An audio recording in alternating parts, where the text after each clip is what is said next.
Uy, pakinggan mo 'to. Wala kang dapat patunayan sa kahit kanino. Hindi mo kailangang maging perpekto.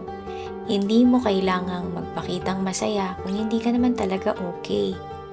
Alam mo kung bakit? Kasi sapat ka na. Oo, sapat ka.